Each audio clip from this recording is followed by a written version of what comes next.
Carteles de ambos contendientes durante la Guerra Civil. En el caso presente vamos a tratar dos carteles de la Guerra Civil, cada uno de un bando diferente. El de la izquierda pertenece a los sublevados y el de la derecha a los republicanos. La propaganda gráfica se convirtió en un arma poderosísima de difusión de la ideología política en los años 30. En la Gran Guerra, Primera Guerra Mundial, fue utilizada con profusión.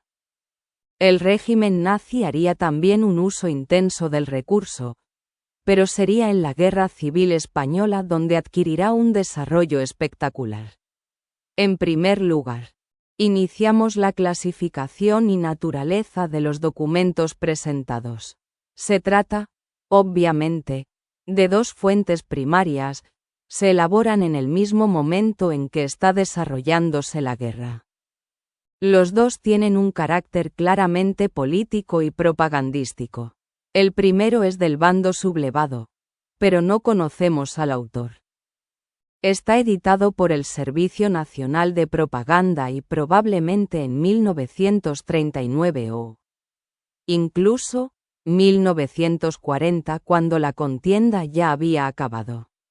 El segundo fue publicado en 1937 y está firmado por Parrilla, un autor del que se conocen más de 13 carteles. Pertenece al Sindicato de Profesionales de las Bellas Artes, adscrito a la UGT, por tanto, de ideología socialista.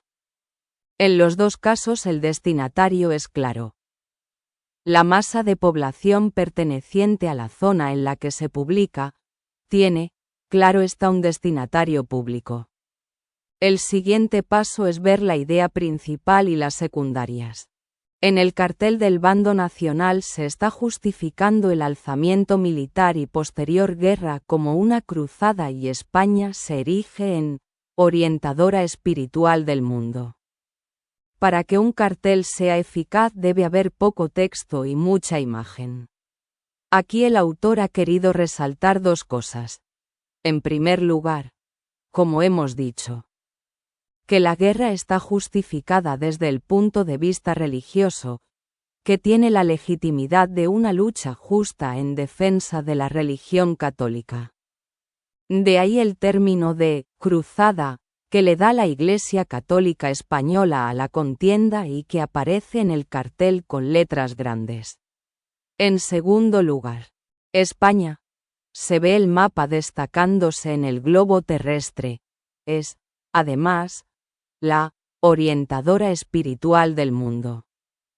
Trascendiendo esta lucha a la defensa de los valores de Occidente frente al enemigo de esos valores, suponemos que el marxismo, el ateísmo, que aparecen frecuentemente en los carteles nacionales. En la segunda imagen, editada por el bando republicano, vemos un llamamiento a la unidad muy frecuente en este bando, en este caso entre las tropas de voluntarios de las brigadas internacionales con sede en Albacete.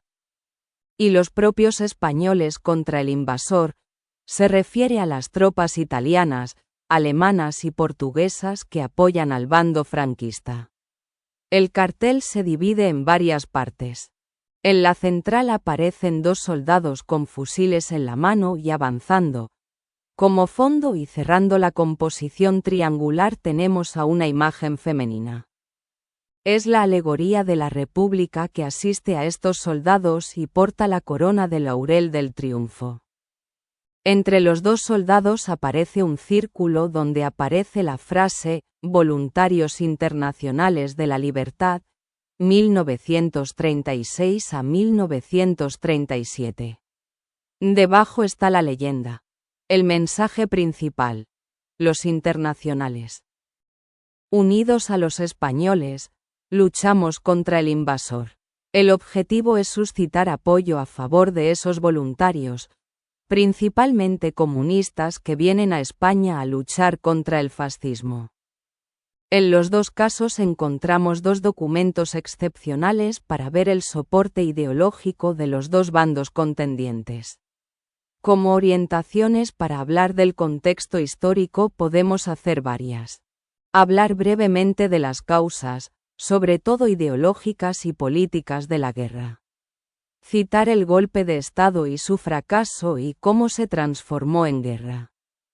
Ver brevemente cómo se internacionaliza el conflicto y los apoyos a ambos bandos a pesar del acuerdo de no intervención. Importante alguna alusión al panorama internacional en un ambiente en el que la Segunda Guerra Mundial se prevé inmediata. Ver la justificación ideológica de la guerra en las dos partes. Para los nacionales una cruzada contra el ateísmo, el marxismo y el anarquismo y una vuelta a la tradición. Para los republicanos era la lucha contra el fascismo y la conservación de los logros de la República. Para otros, anarquistas, POUM, la revolución obrera. Aludir al final del conflicto y el triunfo de los sublevados. Más que nunca este contexto debe desarrollarse de manera sintética, resumida, y apoyarse en los dos documentos.